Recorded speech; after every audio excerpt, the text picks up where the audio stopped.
la dernière vidéo de Huelgoat, un voyage inattendu, j'étais loin de me douter qu'après avoir tourné en boucle, encore et encore, je finirais par avoir la bonne idée de remonter un cours d'eau. Mais une fois de plus, la forêt fidèle à elle-même nous révèle ses profonds secrets.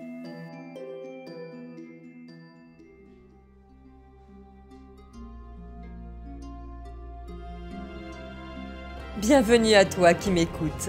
Coucou! Si tu aimes découvrir des lieux mélangeant histoire, folklore, surnaturel, racontés avec un grain de folie, alors bienvenue sur ma chaîne.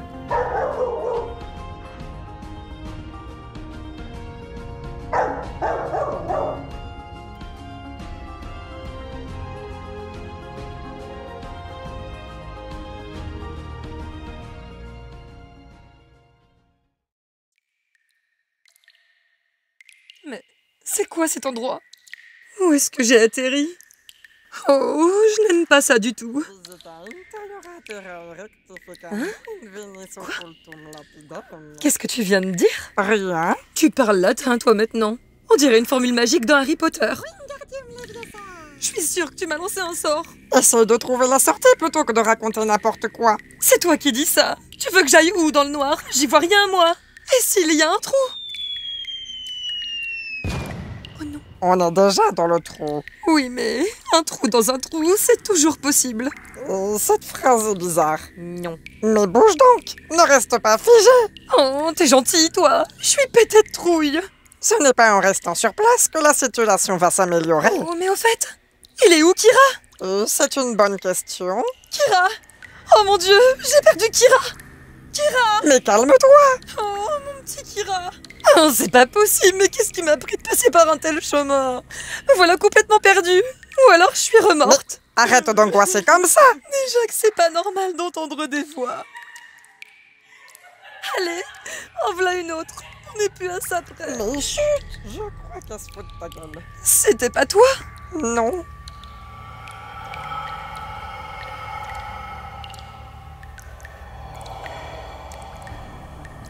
Non, ce n'est pas bon ça. Ah non, non, non, hein. On est dans l'antre d'Hadès. L'Anko a réussi à nous choper. Mais calme-toi! Et bouge! Tu es foutu. Oh, ça y est, je vais mourir dans un endroit horrible. Kira? C'est Kira! Mais va en direction de sa voix! Je vois quelque chose. La sirène qui nous suit? Quoi? Et tu m'en parles que maintenant? Je ne voulais pas t'inquiéter. Bah oui, c'est vrai que j'aurais préféré me faire grignoter par une sirène. Kira! Tu ne pourras pas m'échapper. Mais vas-y, qu'est-ce que tu attends? Fonce! Oh, Nage, petit poisson. Nage. c'est bon, ça y est, je le vois.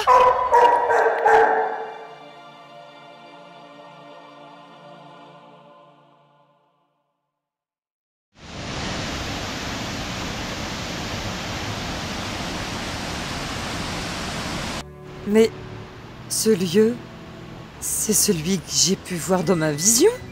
C'est le gouffre, non? On dirait bien. Tu n'as donc pas halluciné tout à l'heure.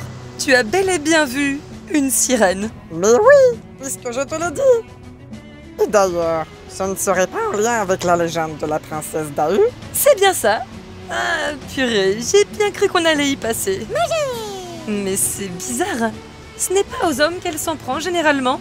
Oui, mais elle t'a peut-être confondu justement, vu les bras. Pardon? Et tu te calmes tout de suite, toi. Non. Bon, je la raconte cette légende ou tu préfères te moquer de moi? Mais moqué! Je vais faire comme si je n'avais rien entendu et je commence. Gradelon, roi de Cornouailles, est un personnage légendaire de Bretagne. Lorsqu'il était jeune, il tombe éperdument amoureux de Malgven, la reine du Nord, également considérée comme une fée druidesse. Mais hélas, leur amour fut ébranlé. Cette dernière se sentit trahie et le quitta lorsqu'il décida de se convertir au christianisme, aidé par Saint Gwénolé. Elle traversa un fleuve torrentiel et demanda à Gradelon de ne pas la suivre, sous peine de mourir noyé. Bien trop amoureux, Il ne pouvait laisser partir ainsi son grand amour. Et plein de bravoure, il plongea dans les eaux tourbillonnantes. Voyant cela et sachant qu'il allait se noyer, Malgven ne put le laisser et se décida à le sauver.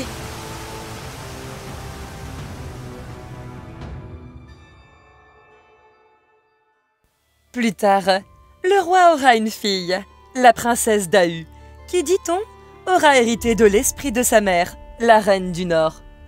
On la nomme aussi la femme de l'autre monde, Waes.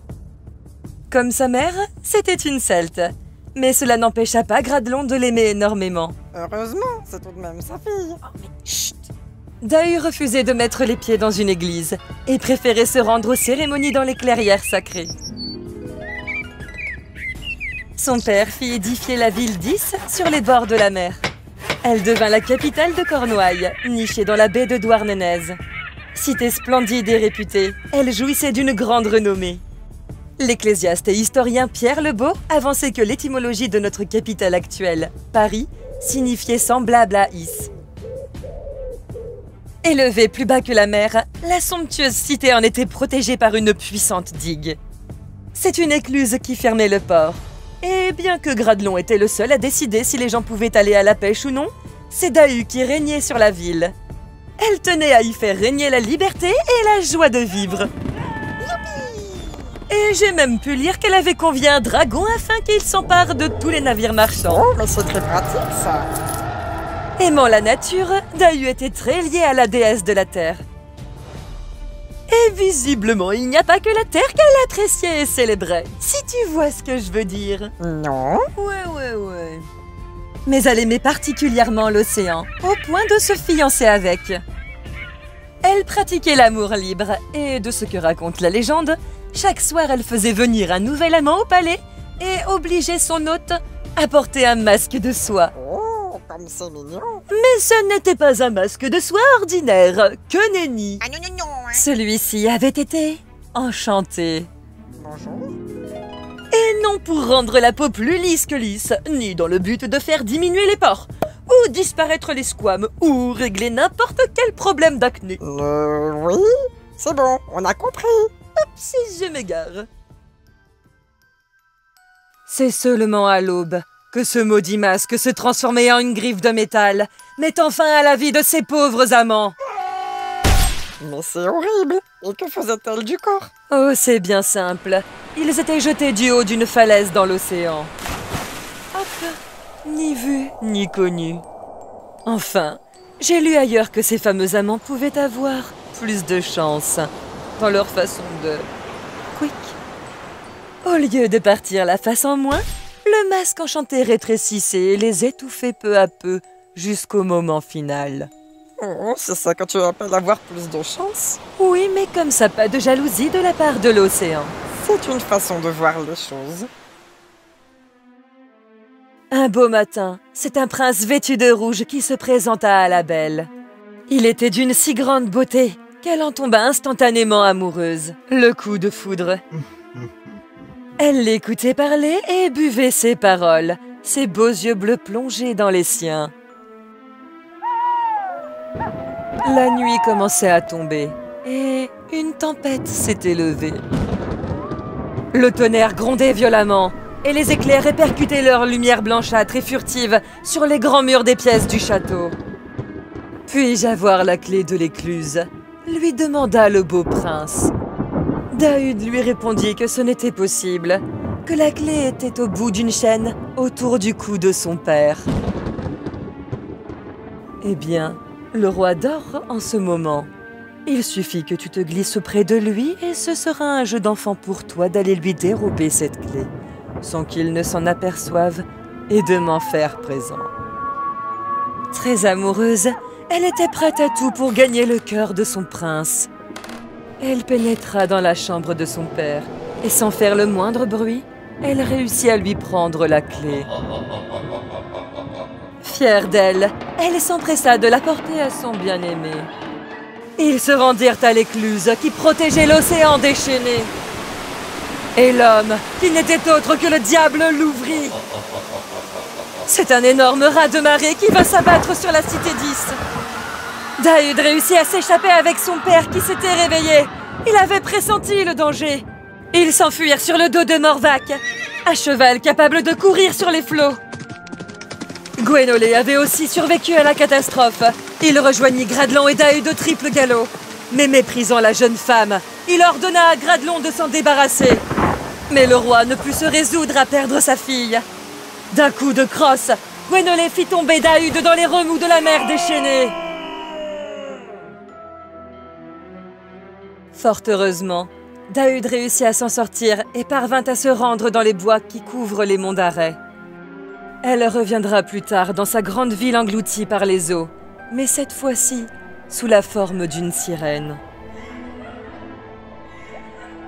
Elle continuera d'attirer les pêcheurs dans les grands fonds marins. Et quel est le lien avec Huelgoat? Il est raconté qu'il existait un château situé sur le promontoire qui surplombe le gouffre. Le château Castel Argibel, et que Dahude aimait y venir passer ses nuits accompagné de ses amants. Ici, c'est dans le gouffre que leur corps finissait. Et si tu tends l'oreille et que tu te concentres, alors tu peux entendre les plaintes de ces pauvres âmes. On raconte qu'il y aurait un long souterrain qui permettrait à Dahude de venir d'Ys jusqu'ici et de continuer son œuvre.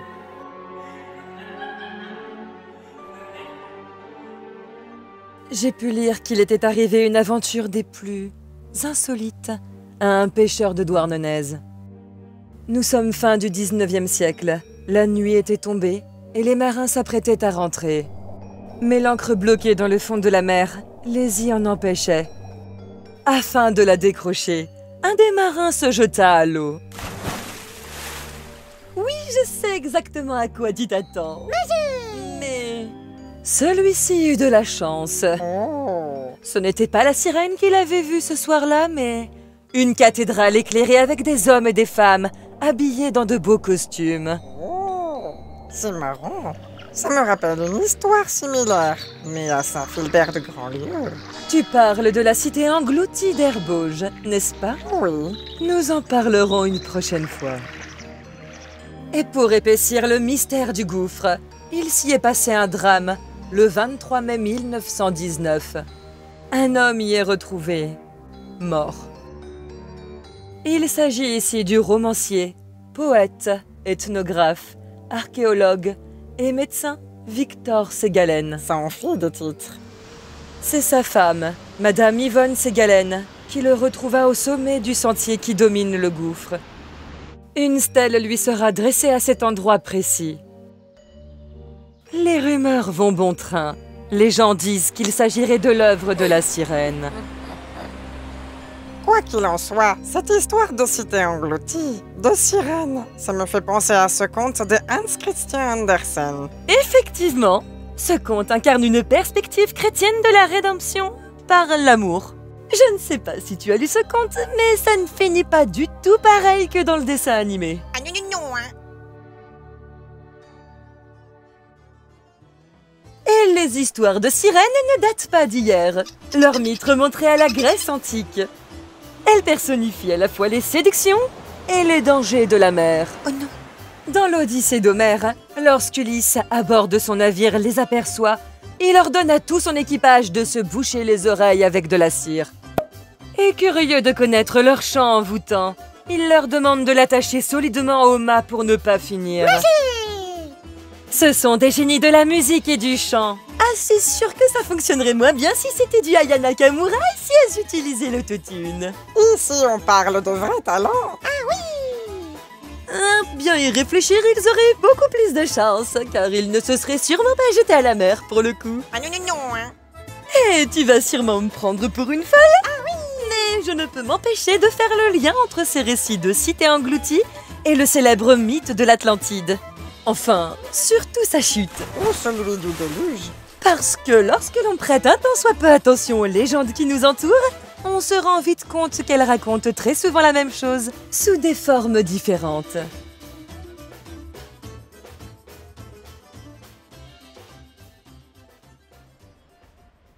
Bon, en attendant, c'est bien beau tout ça, mais ça ne me dit toujours pas comment on sort de cette forêt. Ah non, non, non, hein.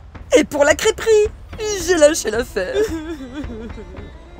Tu crois que je devrais essayer de pêcher un truc là-dedans? Mais je croyais que tu n'aimais pas le poisson. Oui, mais je t'avoue que je commence à avoir bien les crocs. Au pire, je peux manger Kira. Ça y est, c'est bon, on l'a perdu. Mais tu ne vas tout de même pas manger Kira. Il t'a sauvé la vie tout à l'heure. Oh, je plaisante. Bien entendu que je vais pas manger mon toutou d'amour. Ou alors je vais me la faire, cette sirène. Parmi les techniques de survie en forêt, il est souvent et fortement recommandé de suivre le cours d'eau. On a bien vu ce que ça a donné précédemment. Et comme je retiens plus ou moins de mes erreurs, j'ai donc décidé d'appliquer ce conseil, mais cette fois-ci, sans y mettre directement les pieds. Oh, mais quelle bonne idée. Ah là là, tu sais, ça m'a donné envie de chanter. Non, ne fais pas ça s'il te plaît. N'oublie pas que tu es la première à fuir un Disney dès qu'il y a des chansons. Alors ne fais surtout pas subir ça aux gens. La pression est trop forte. Non, en plus tu chantes carrément faux. C'est dans la forêt de Belgoa.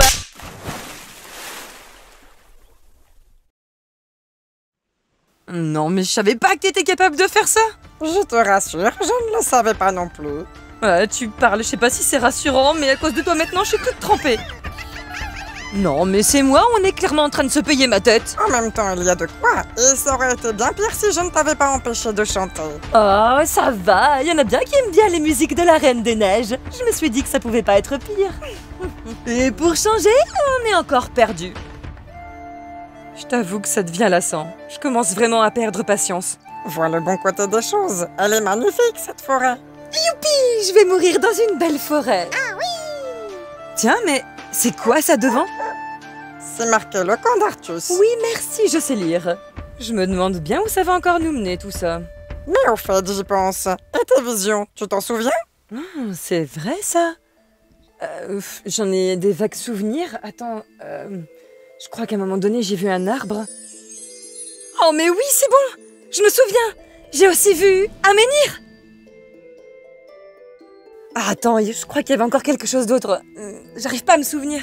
Fais un effort, réfléchis, concentre-toi. Ça y est! Je m'en souviens! Il y avait une sorte de pierre. C'était la mare aux fées. Faut qu'on retourne à la mare aux fées. On va enfin réussir à sortir de cette forêt. Oh oui, je l'espère. Et par la même occasion, retourner dans notre présent.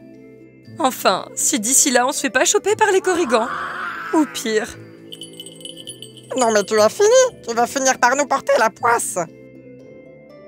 Qu'est-ce qu'il y a? On peut aller par là-bas? Qu'est-ce qu'il faut faire, Kira? On fait demi-tour? Ok. Alors que je suivais un vieux sentier, Kira s'arrêta et se mit à aboyer. Son cri brisa le calme, l'air devint lourd, comme si le temps suspendait son détour. Ce lieu, jadis fort des ossismes fiers, n'abritait plus que silence et poussière. Mais leurs esprits, fidèles au terrain, veillaient encore depuis l'autre matin. Mais un autre être, plus sombre, plus froid, hante les pierres et marche sans foi. Oui, tu l'auras bien compris, c'est de l'Ankou qu'il s'agit. C'est grâce à mon ange gardien et à son instinct que nous échappâmes à la faux du malin. Guidés par ses pas, loin du mal famé, nous atteignîmes la mare aux fées.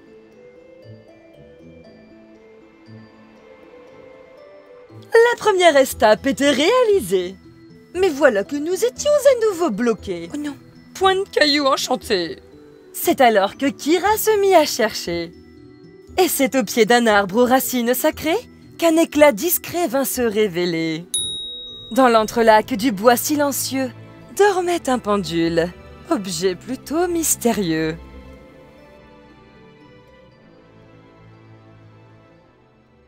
Bon, je t'avoue que j'étais bien embêtée.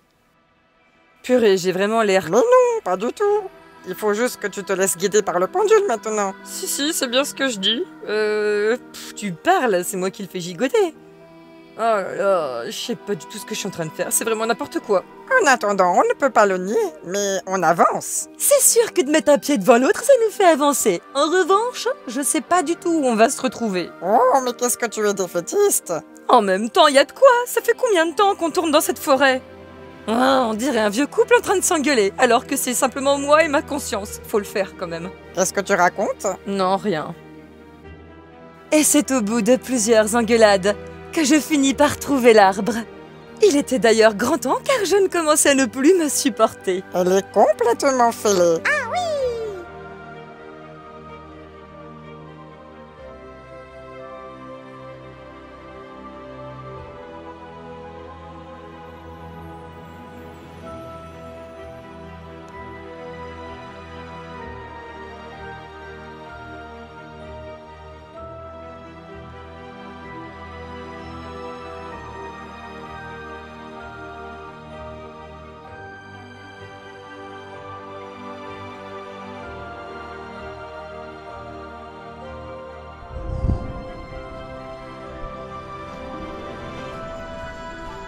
C'est au menhir de Kerumpelven que je fus transportée. Menhir ô combien particulier, avec ses inscriptions dessus gravées. Et avant de pouvoir enfin rentrer dans ma contrée, c'est un petit bouquin que j'ai trouvé. Qu'avait-il donc de si particulier? Peut-être une prochaine histoire à nous narrer. J'espère que tu as apprécié cette vidéo. Et fais gaffe à ce que tu dis, parce que sinon, on t'envoie avec la sirène. En tout cas, ma pote avait raison. Cette forêt nous marque à jamais. Et si toi aussi tu oses t'y aventurer, alors prends garde et reste bien sur le sentier. Maintenant te voilà prévenu. Et si tu as apprécié, n'hésite pas à liker et t'abonner.